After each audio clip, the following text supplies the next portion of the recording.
मैं केमिस्ट्री गुरु विष्णु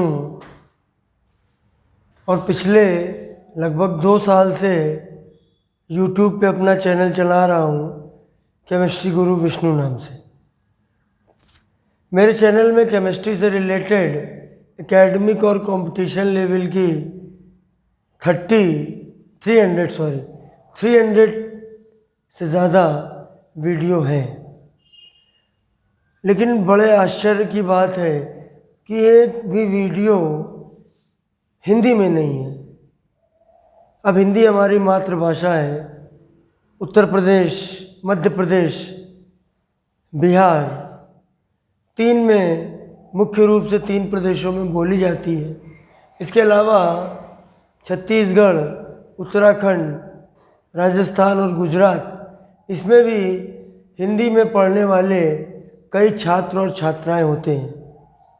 तो मेरे मन में काफ़ी दिन से ये विचार था कि चलो एक ऐसा चैनल बनाएं जिसमें केमिस्ट्री की हाई लेवल की एजुकेशन बच्चों को दें, लेकिन वो हिंदी मीडियम में। तो देखिए, अगर आप लोग हिंदी मीडियम से रिलेटेड और केमिस्ट्री आपका सब्जेक्ट है तो इस चैनल में आपका स्वागत है। नहीं तो इस चैनल में आपके मतलब की कोई चीज़ नहीं है। अगर आप केमिस्ट्री पढ़ते हो और इंग्लिश से रिलेटेड इस चैनल में मतलब है आपका, अगर इंग्लिश मीडियम है बहुत सारे वीडियो में, लेकिन इस वीडियो में मतलब नहीं है। देखिए, मैंने रसायन विज्ञान कक्षा 12 को लेकर मैं चला हूँ और मैं चैप्टर लेने जा रहा हूँ विद्युत रसायन। एक वीडियो मैंने बनाया है इस पे, वो मैंने लाइव मोड में बनाया था तो बहुत अच्छा नहीं बन पाया। उसकी क्वालिटी वीडियो की अच्छी नहीं थी, तो फिर मैंने उसको लाइव किया था।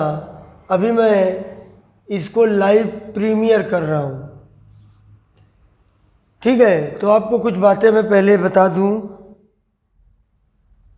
अपने बारे में, मेरा अनुभव क्या है, क्योंकि नया दर्शक वर्ग यहाँ से मेरे साथ जुड़ेगा। इंग्लिश में मैं कैसा पढ़ाता हूँ इंग्लिश मीडियम को लेके, there are more than 300 videos, 300 से ज़्यादा वीडियो हैं। ऐसा कोई भी बंदा उसको देख सकता है। अब बारी हिंदी में है,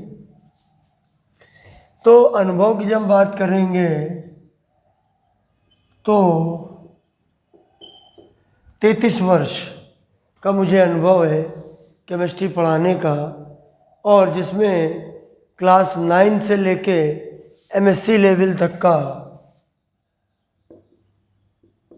कक्षा 9 से जो परास्नातक होता है, एमएससी होता है, उसकी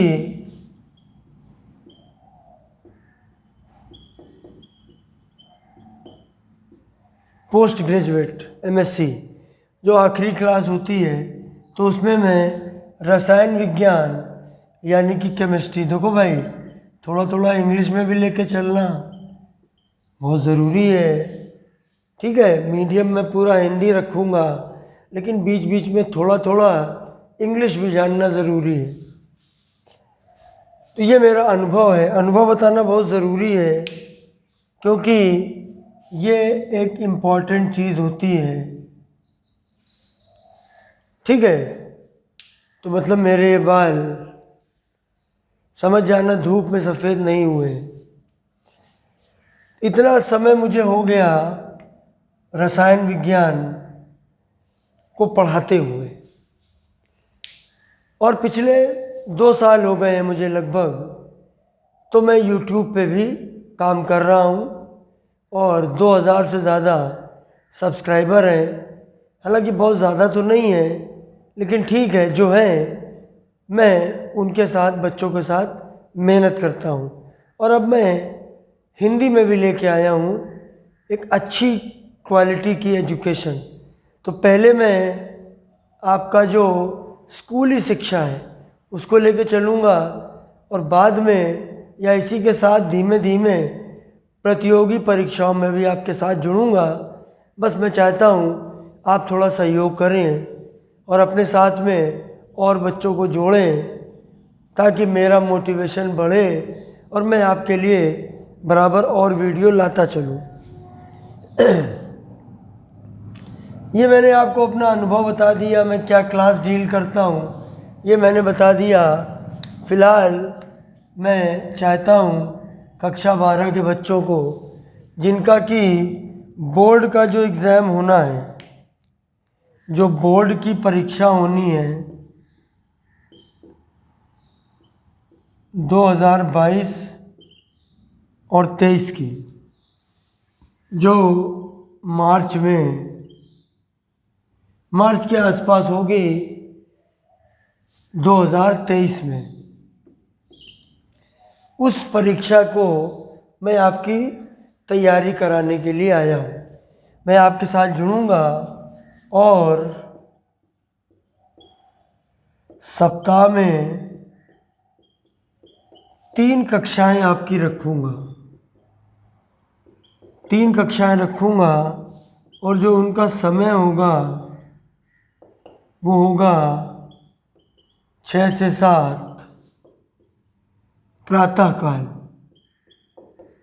सुबह 6 से 7 के मध्य में होगा। जो कक्षा होगी वो ठीक 6 बजे शुरू होगी और वो होगी लाइव प्रीमियर मोड में। लाइव प्रीमियर मोड ऐसा होता है कि मैं आपके लिए पहले से एक वीडियो रिकॉर्ड कर लूँगा। जिस दिन मुझे ये रखना है उसके एक दिन पहले मैं आपके लिए एक वीडियो तैयार करके रखूँगा। जैसे कि आज जो भी दिन है तो उसके एक दिन पहले मैंने कल इस वीडियो को मैंने रिकॉर्ड किया था और रिकॉर्ड करने के बाद फिर मैंने उसको यूट्यूब में अपलोड कर दिया और उसको शेड्यूल्ड कर दिया। शेड्यूल्ड का मतलब है एक निश्चित समय में अपने आप ये वीडियो शुरू हो जाएगा और उसकी मैंने टाइमिंग रखी 6 PM, सुबह 6 बजे। तो ये लाइव प्रीमियर मोड पे होगा। ये है रिकॉर्डेड वीडियो, ये मैंने एक दिन पहले रिकॉर्ड किया है। हाँ, ये ज़रूर है कि आप मुझसे लाइव चैट कर सकते हैं।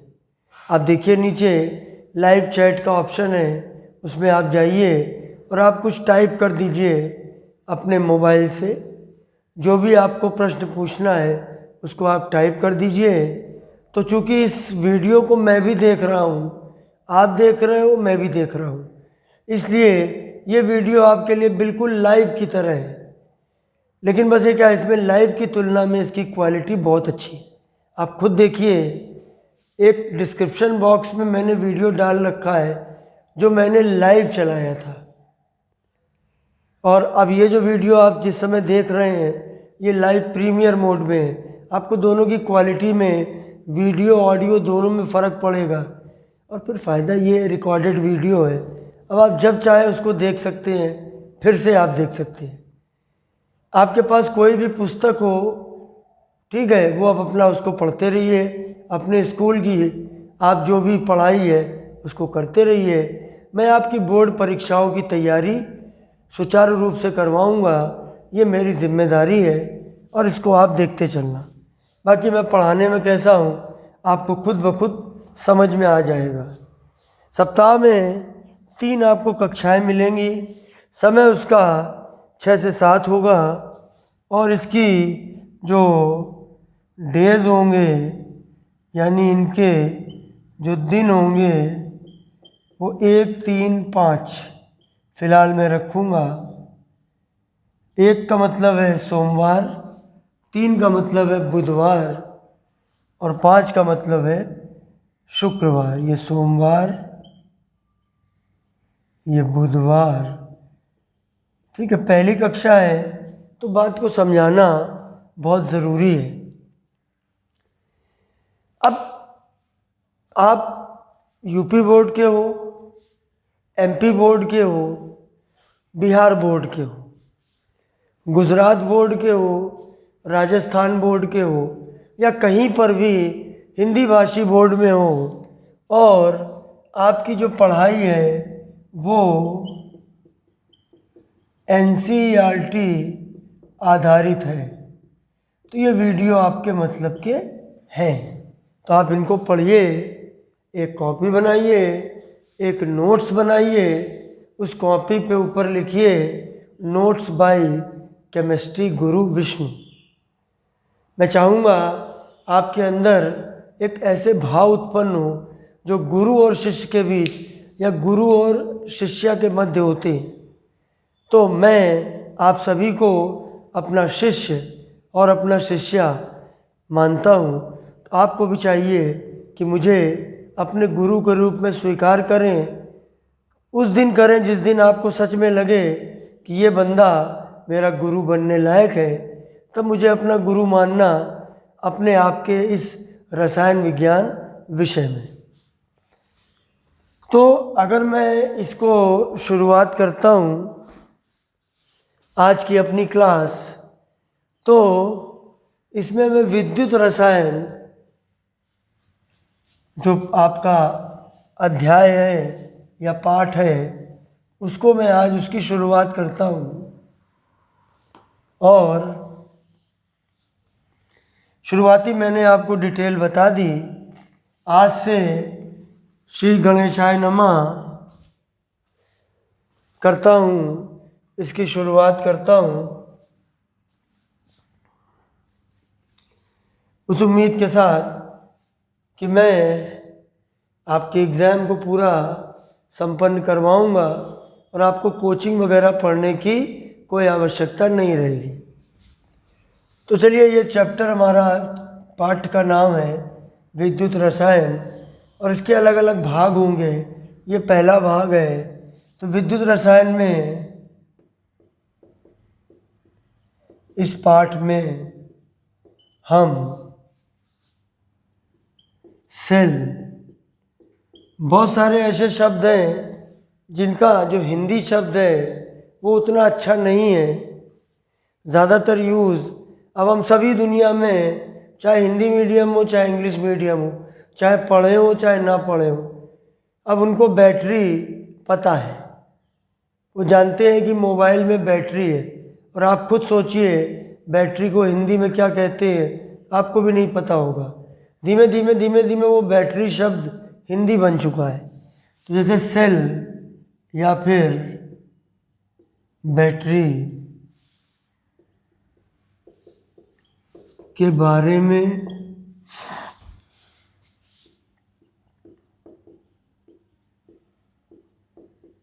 अध्ययन करते हैं। मुख्य रूप से तो इस चैप्टर में यही होता है। विद्युत रसायन है, इसको इंग्लिश में हम इलेक्ट्रो केमिस्ट्री, केमिस्ट्री का मतलब रसायन और इलेक्ट्रो का मतलब विद्युत, करंट। तो इसमें हम सेल, बैटरी, इन सब चीज़ों के बारे में अध्ययन करते हैं। अब इस चैप्टर को अगर हम शुरू करें तो सबसे पहले हम देखिए कुछ परिभाषाएं भी आती हैं। तो हम सेल को सबसे पहले परिभाषित करेंगे।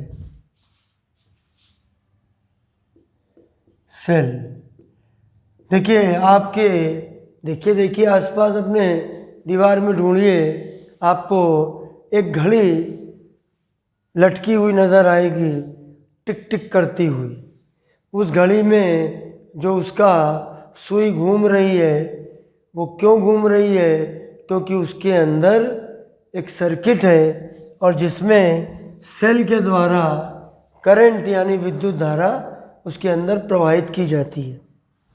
तो सेल को हमको परिभाषित करना है, ठीक है। तो ऐसी युक्ति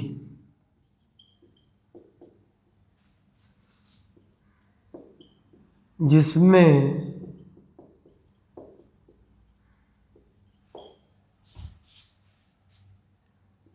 विद्युत ऊर्जा तथा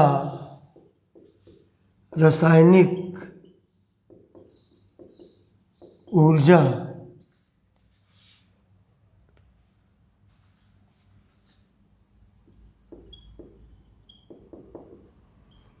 संबंधित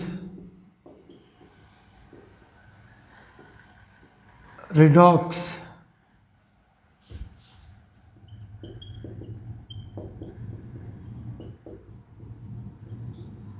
अभिक्रियाएं होती हैं,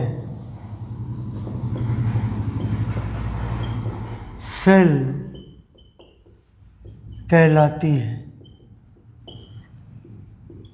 ऐसी युक्ति, ऐसा तरीका, ऐसा ज़रिया जिसमें विद्युत ऊर्जा और रासायनिक ऊर्जा संबंधित रिडॉक्स अभिक्रियाएं होती हैं, सेल कहलाती है। ये एक सेल का मैंने अपने हिसाब से एक आपको व्याख्या कर दी। अब सवाल ये है कि ये जो एक शब्द इसमें आया रिडॉक्स अभिक्रिया, इसको समझते हैं कि ये क्या है। रिडॉक्स अभिक्रिया, और आज की क्लास में इसी को हम अच्छे से समझेंगे। कोई आपको किसी तरह का कोई सवाल पूछना हो तो जैसे अपने कोचिंग में अपने टीचर से पूछ सकते हो, वैसे मुझसे भी पूछ सकते हो। लाइव प्रीमियर अगर चल रहा है तो आप वो मुझसे लाइव के हिसाब से पूछ लीजिए, और नहीं तो आप कमेंट में पूछ सकते हैं। मैं आपको उसका जवाब जल्दी से जल्दी देने की कोशिश करूँगा। तो हम समझते हैं रिडॉक्स अभिक्रिया क्या मतलब होता है रिडॉक्स का। तो थोड़ा सा इंग्लिश में जाना पड़ेगा। Redox, reduction plus oxidation. अब इसमें आप देखिएगा, ये एक RED है और ये एक OX है। RED और एक OX, जब आप इसको जोड़ेंगे तो ये रिडॉक्स बन जाएगा। अभी वैसे रिडक्शन का मतलब होता है अपचयन, और इसका मतलब होता है ऑक्सीकरण। तो अपचयन और ऑक्सीकरण, उनको मिला के एक शब्द बना, रिडॉक्स कहते हैं। रिडॉक्स का मतलब इसमें दोनों अभिक्रियाएं एक साथ चलती हैं। तो अब हमको इसके बारे में समझना है कि दोनों की परिभाषाएं क्या हैं। इस चीज़ को हमको समझना है।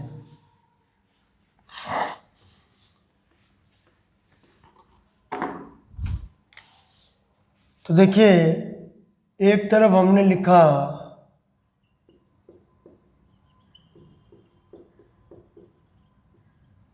ऑक्सीकरण और दूसरी तरफ लिखा अपचयन। ऑक्सीकरण का मतलब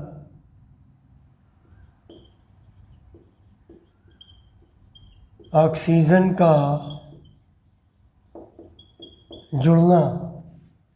किसी फार्मूले में अगर ऑक्सीजन जुड़ जाए, ऐड हो जाए, तो समझ जाना ये ऑक्सीकरण है। दूसरा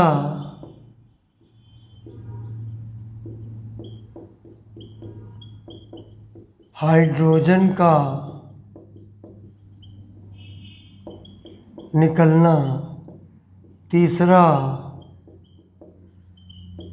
इलेक्ट्रॉन का निकलना। और चौथा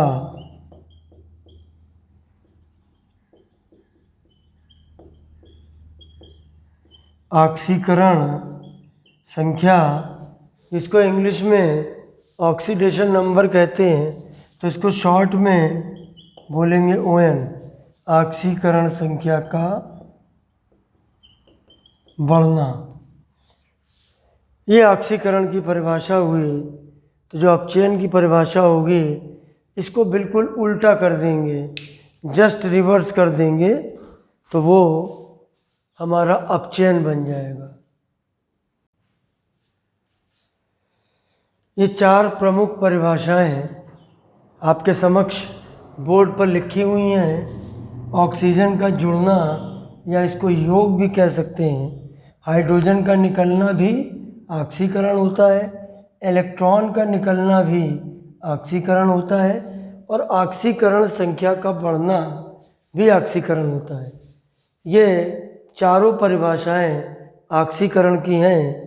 इनमें से आप कोई भी परिभाषा ले सकते हो, लेकिन जहाँ तक इस पाठ का ताल्लुक़ है, हमें इन दोनों परिभाषाओं की आवश्यकता पड़ेगी। हमें इन दोनों पे काम करना है। अब एक अच्छी बात यह है कि विलोम शब्द, ऑक्सीकरण का विलोम शब्द अपचयन है। इसको इंग्लिश में कहते हैं ऑक्सीडेशन। थोड़ा थोड़ा इंग्लिश में भी बताते चलूँगा। ऑक्सीडेशन और रिडक्शन। अब इससे ठीक उल्टा अगर हम करें, जैसे पहले नंबर पे ऑक्सीजन का जुड़ना, तो इसको हम बनाएंगे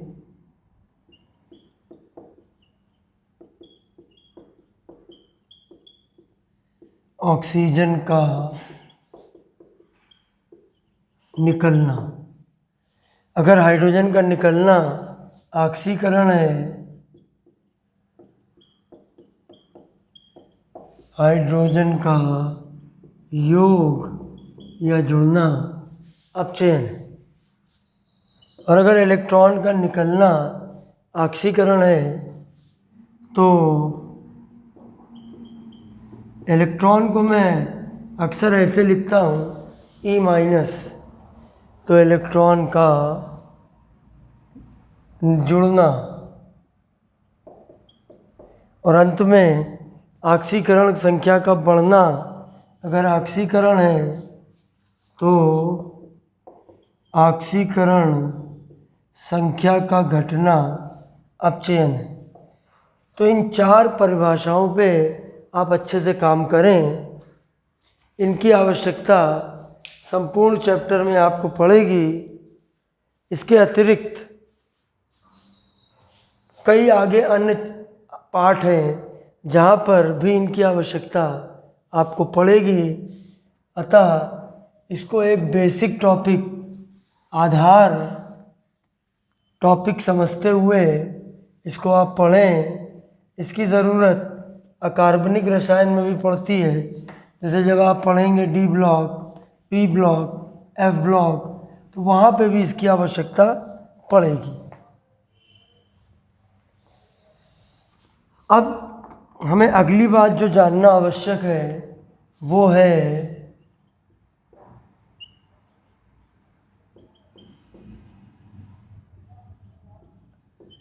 ऑक्सीकरण संख्या। इंग्लिश में इसको ऑक्सीडेशन नंबर कहते हैं, और इसीलिए शॉर्ट में इसको ON लिखते हैं।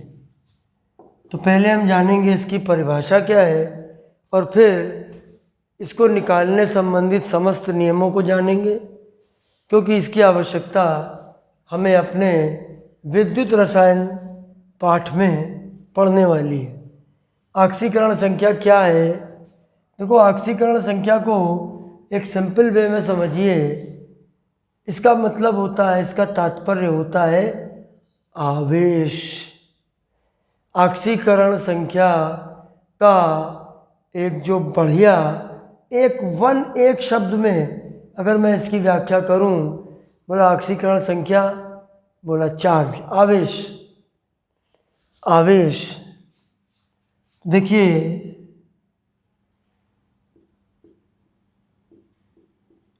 किसी दिए हुए सूत्र, रासायनिक सूत्र में किसी परमाणु पर उपस्थित वास्तविक, नोट्स बनाते चलिए, एक कॉपी बना लीजिए, सब लिखते चलिए। किसी दिए हुए सूत्र में किसी परमाणु पर उपस्थित वास्तविक अथवा काल्पनिक आवेश को उस परमाणु का या उस परमाणु की ऑक्सीकरण संख्या कहते हैं। ठीक है, कोई भी सूत्र आपको दिया हो, सूत्र की बात करें, जैसे ये है, ये है, ये है, ये है, ये है, ये है, इत्यादि। इस तरह का कोई भी सूत्र है, उसमें फॉर्मूला है, उसमें किसी परमाणु पर उपस्थित वास्तविक अथवा काल्पनिक आवेश, इन शब्दों पे गौर करिए।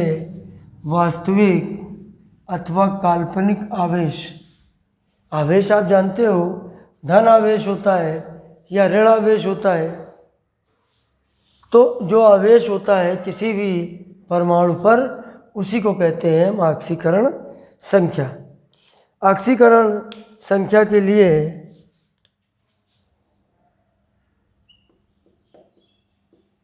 ऑक्सीकरण संख्या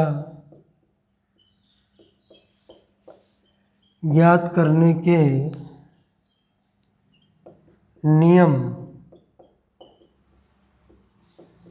निम्नलिखित हैं।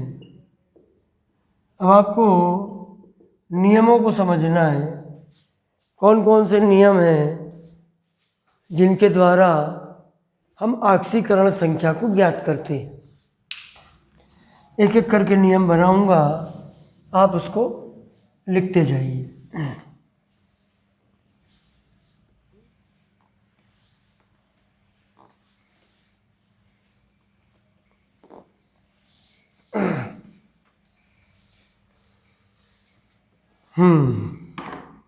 चलिए भाई, नियम नंबर 1,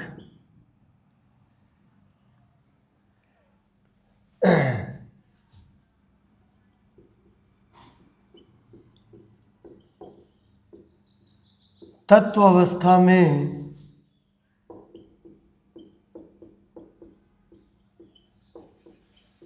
किसी परमाणु की ऑक्सीकरण संख्या 0 होती है। तत्व अवस्था में, एलिमेंटल स्टेट में किसी एटम की, परमाणु को इंग्लिश में कहते हैं एटम, किसी एटम की जो ऑक्सीकरण संख्या होती है वो 0 होती है। जैसे पहला है Na में, ये हमको एक सूत्र दिया हुआ है, सोडियम परमाणु, सोडियम तत्व है, तो Na दिया हुआ है, तो Na में Na की ऑक्सीकरण संख्या 0। अब जैसे O2 है, ये भी तत्व है। तत्व की पहचान ये देखिए, जितने मैं यहाँ नीचे लिखूंगा ये सब तत्व हैं।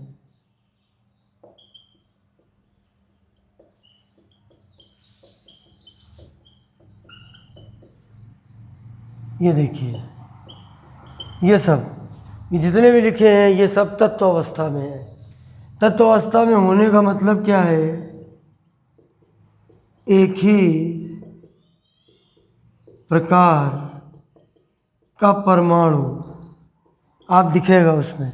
जैसे O2 है तो इसमें 2 O है, लेकिन O ही है, एक ही प्रकार का परमाणु है, O के अतिरिक्त दूसरा परमाणु नहीं है, इसलिए ये तत्व है। और वैसे ही Na फॉर्म एक सूत्र है इसमें जो Na लिखा हुआ है वो अकेला एक ही परमाणु है, तो इसमें Na की ऑक्सीकरण संख्या 0, तो O2 में O की ON का मतलब है ना ऑक्सीकरण संख्या बराबर 0। और थोड़ा इस तरह से कॉपी में इंग्लिश में भी लिखिए, आगे आने वाले समय में आपको इंग्लिश मीडियम में पढ़ना ही पड़ेगा, तो थोड़ा थोड़ा मैं उसमें भी आपको मजबूत करूँगा। O2 में O की ऑक्सीकरण संख्या 0। ऐसे ही अगर लिखा है P4, तो P4 में P की ऑक्सीकरण संख्या 0। तो पहला नियम आया कि अगर तत्व अवस्था में होगा तो किसी परमाणु की ऑक्सीकरण संख्या हमेशा 0 होती है। ठीक है, ये हमारा पहला नियम हुआ।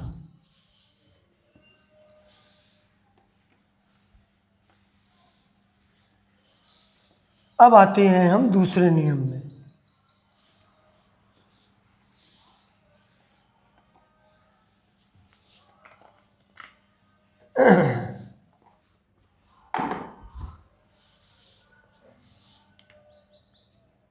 दूसरा नियम, नियम नंबर 2 ये है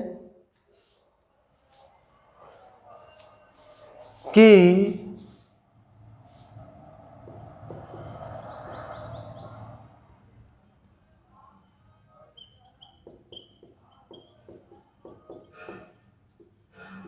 किसी सूत्र के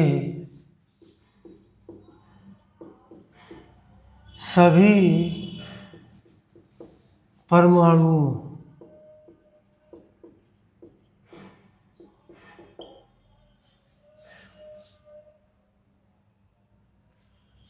के सभी परमाणुओं की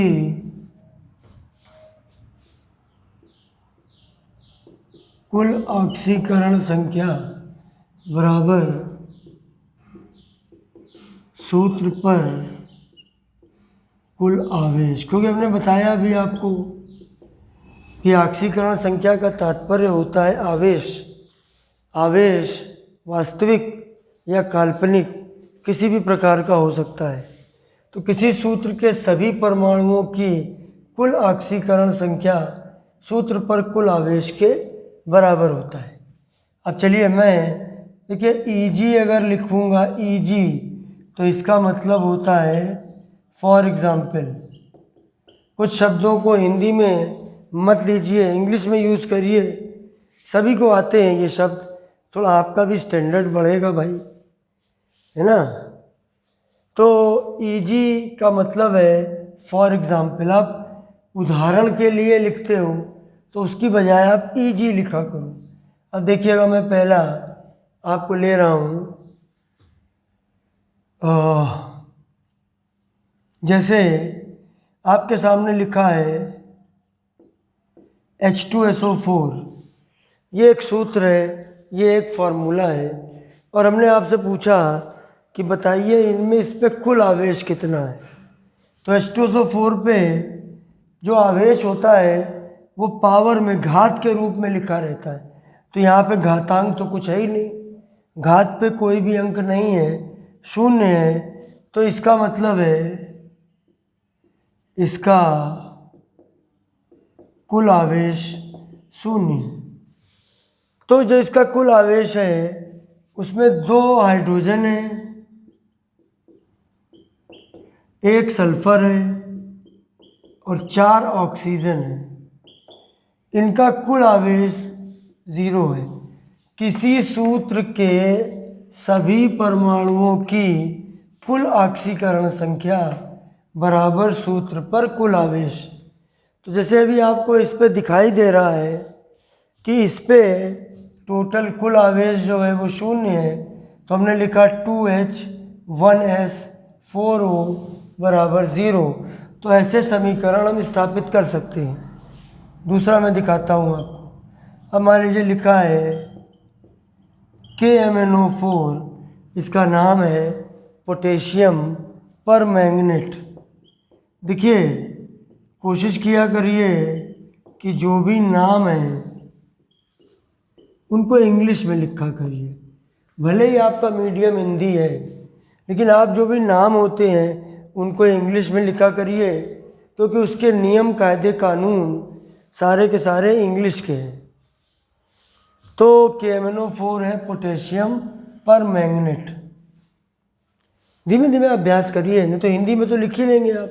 अब देखिए इस पर भी कुल आवेश 0 है, तो 0 है, लेकिन एक K है, एक Mn है, ये अलग अलग नहीं है। Mn मैंगनीज है और +4 होगा, ये बराबर किसके होगा? ये 0 के बराबर होगा। ठीक है, तो ये हमारा अभी नियम नंबर 2 के 2 पॉइंट हुए कि किसी भी सूत्र में उसका जो कुल ऑक्सीकरण संख्या है, उसके अंदर जितने भी परमाणु हैं उन सबके ऑक्सीकरण संख्याओं का जो योग होगा वो उसके ऊपर उपस्थित आवेश के बराबर होगा। अब देखिएगा, तीसरा मैंने एग्जाम्पल लिया।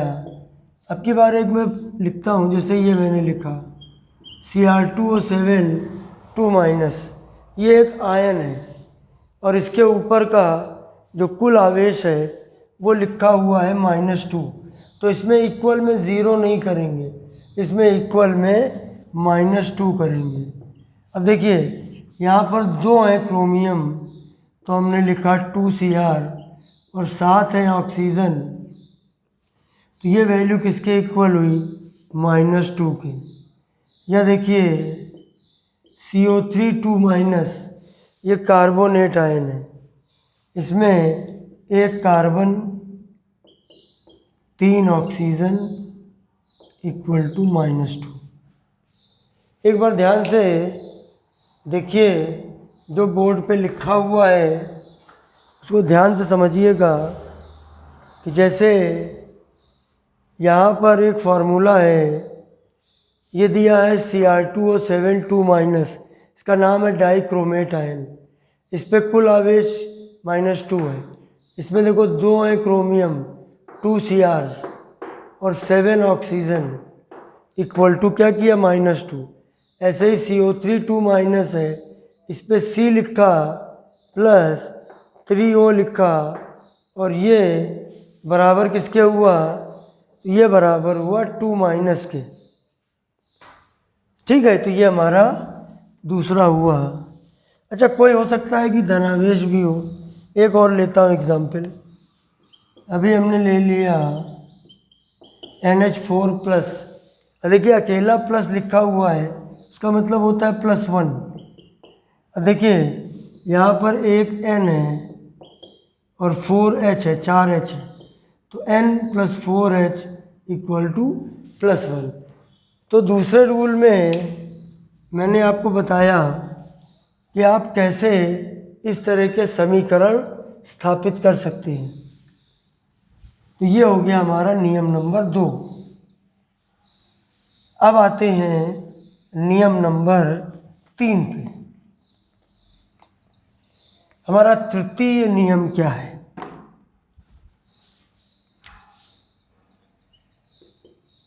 कुछ देखिए तत्व हैं और उनकी ऑक्सीकरण संख्याएं निश्चित है, तो ये हमको याद कर लेनी है। तत्व में पहले नंबर पे लिखा समूह 1 आवर्त सारणी में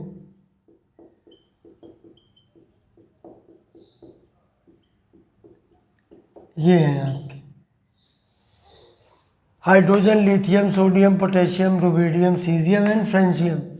इन सबकी ऑक्सीकरण संख्याएं निश्चित है और वो है +1। दूसरे नंबर पे समूह का मतलब वर्ग भी होता है, ग्रुप भी कहते हैं इनको। समूह द्वितीय, दूसरा समूह।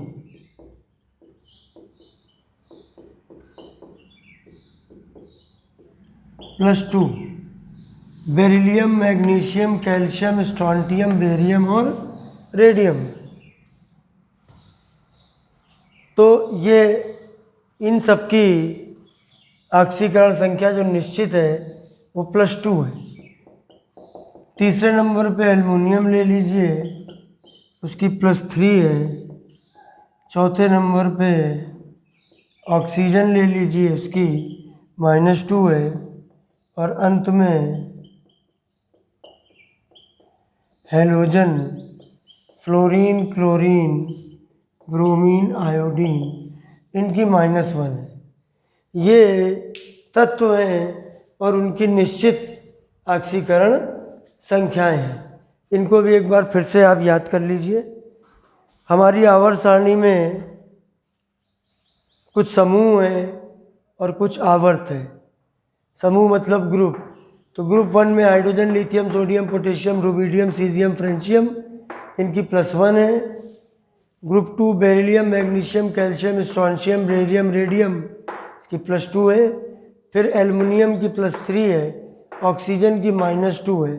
और halogen, fluorine, chlorine, bromine, iodine, इनकी -1 है। तो इनको आपको याद रखना है क्योंकि इनकी ऑक्सीकरण संख्याएं निश्चित हैं।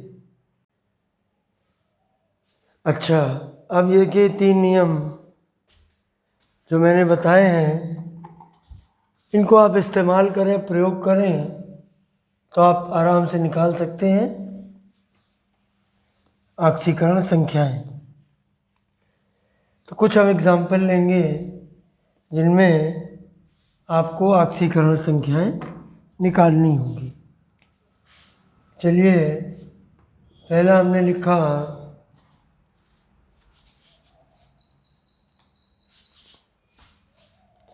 जैसे HNO3 है और हमने आपसे कहा कि N की ऑक्सीकरण संख्या निकालिए।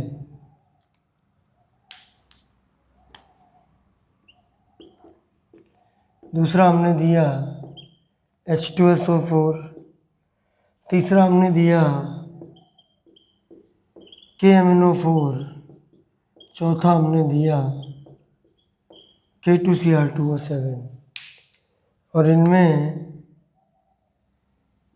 जो रेखांकित हैं, जिन सूत्र के ठीक नीचे एक लाइन खिंची हुई है, अंडरलाइंड है, उनकी आपको ऑक्सीकरण संख्या निकालनी है। जैसे यहाँ पर HNO3 में हमको N की निकालनी है।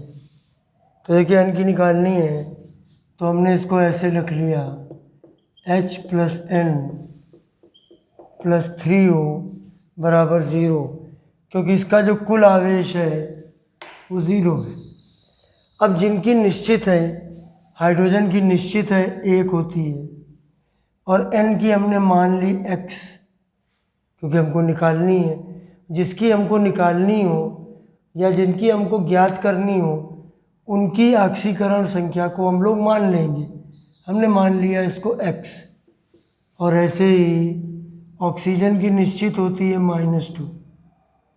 इसको हम सॉल्व करेंगे।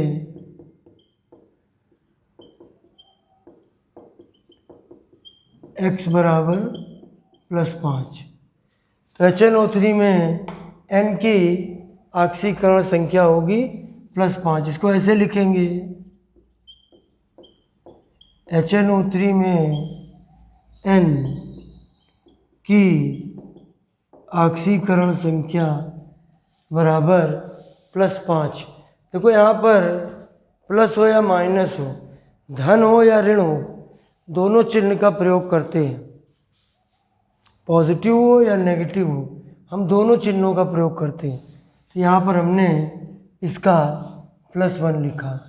अब ऐसे ही H2SO4 में S की निकालनी है। तो चलो कैसे निकालेंगे, देखिएगा ध्यान से। 2H लिख लिया +S + 4O = 0, क्योंकि यहाँ पर भी इसका कुल आवेश 0 है तो इक्वल में हमें 0 रखना है। अब देखिए 2 × 1, क्योंकि हाइड्रोजन की निश्चित है +1, सल्फर की निकालनी है मान ली X, ऑक्सीजन की -2। इसको भी जब आप सॉल्व करेंगे तो निकलेगा +6। तो इसको क्या लिखेंगे, H2SO4 में S की ऑक्सीकरण संख्या बराबर +6। तो कैसे करते हैं, लिखने का क्या तरीका होता है, सब बताते चल रहे हैं, बस आप नोट्स बनाते चलिए।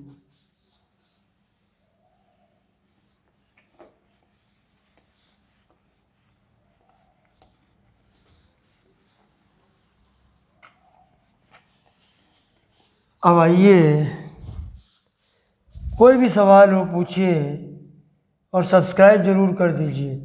तीसरा देखिए, KMnO4 में Mn की निकालनी है। इस पे भी कुल आवेश कुछ नहीं है तो 0 होगा, तो लिखेंगे K + Mn + 4O बराबर 0। K होता है ग्रुप 1 में, इसका फिक्स है 1, Mn को मान लिया x, O की होती है -2।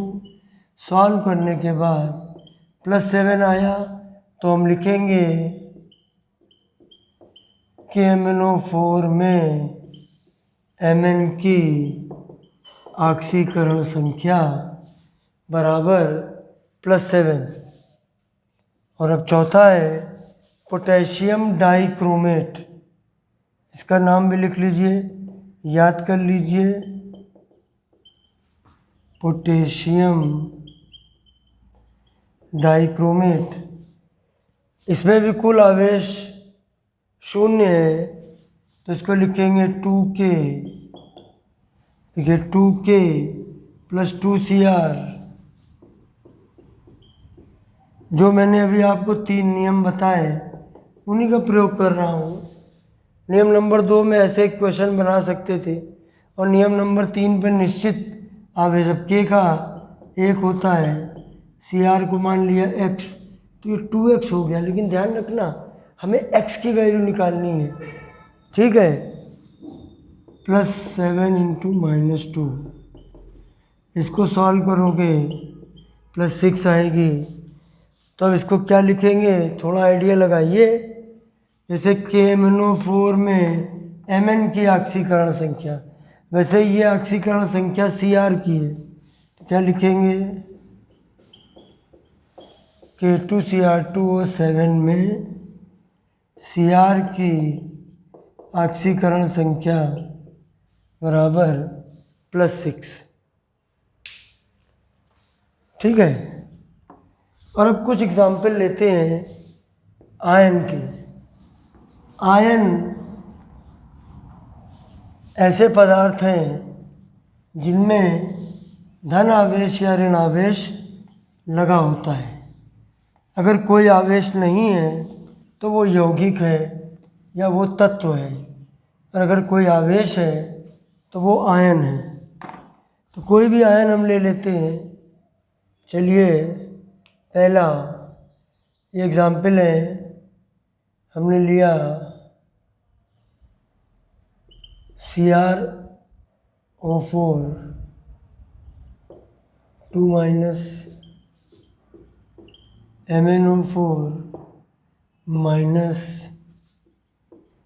SO4 2 NH4+।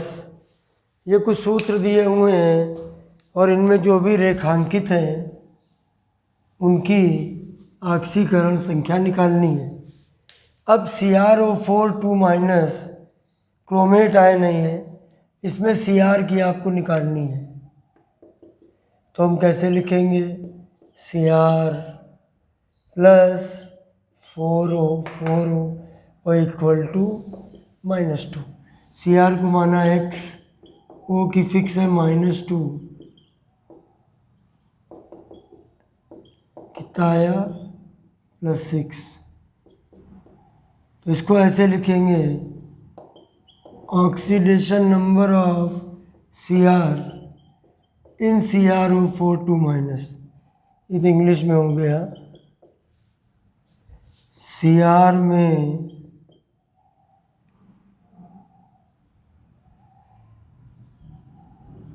CrO4 में Cr की ऑक्सीकरण संख्या बराबर +6। दूसरा देखिए, ये है पर मैग्नेट आयन MnO4 माइनस, इस पे कुल आवेश -1 है, तो इक्वल के आगे -1 लिखेंगे। तो हमने लिखा Mn + 4O = -1। Mn को मान लिया x, O को -2 = -1। सॉल्व करेंगे +7 आएगा और लिखेंगे कैसे, MnO4 माइनस में Mn की ऑक्सीकरण संख्या बराबर +7। और ऐसे ही आप इसकी भी निकाल सकते हो, इसकी भी निकाल सकते हो, और अगर ना निकाल पाना तो मुझको आप बताना। ये आज हमारा भाग 1 है, पहला भाग है विद्युत रसायन चैप्टर का। आपकी पुस्तक में ये तीसरा पाठ है। मैं बाकी पहला दूसरा पाठ भी पढ़ाऊँगा, लेकिन मुझे लगा विद्युत रसायन शुरू करना ज़्यादा उचित होगा। ठीक है, तो ये पहला भाग हो गया। अब दूसरे भाग में मैंने आपको जो टाइम टेबल बताया है उसके अनुसार फिर से बढ़ूँगा। तब तक के लिए जय हिंद।